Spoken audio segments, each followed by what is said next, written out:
Today we're witnessing the story of a blacksmith, a man whose choices will change not only his own future, but the fate of everyone around him.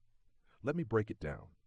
We start with an old man recalling the past, long, long ago, in this very land. Back then there lived a famous blacksmith, not a noble, not a warrior, just a craftsman with skill, patience, and ambition.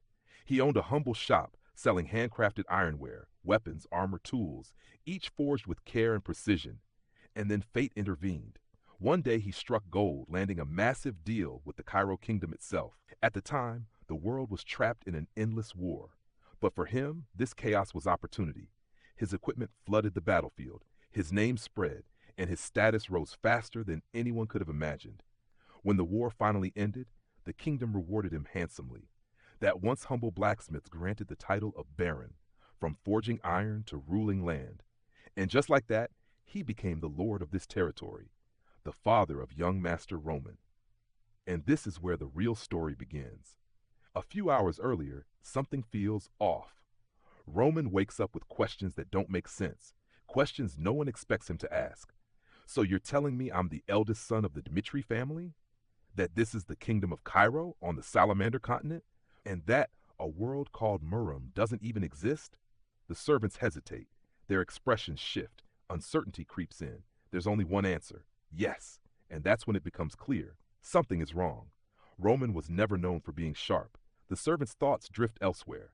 Noble children these days, smoking, drinking, throwing their lives away. Maybe he's stoned. But there's no time to think about it. Today is an important day. Roman's fiancée is arriving. The lady of the Lawrence family is coming to visit. And suddenly, everything starts to make sense. Because this isn't just possible. Unlike his brothers, Roman spent the last 25 years locked away in his room, ignored by his family, dismissed by everyone else. While others trained, studied, and fought for recognition, he was forgotten.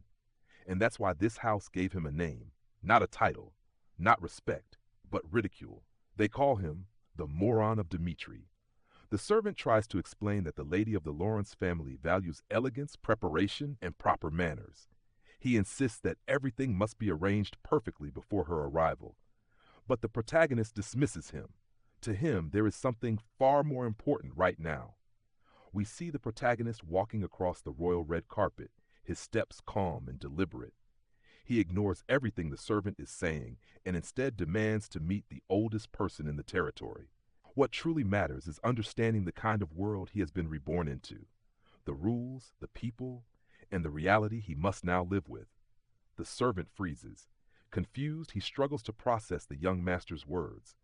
What does he mean by the nature of this world? After all, Roman has lived here for 25 years already. And yet, despite his doubts, the servant fulfills the order. Back in the present, we see an old, bald man with a gray beard dressed in worn, simple clothes. It appears he has just finished explaining the history of the city and the land. They sit together in a small, quiet room.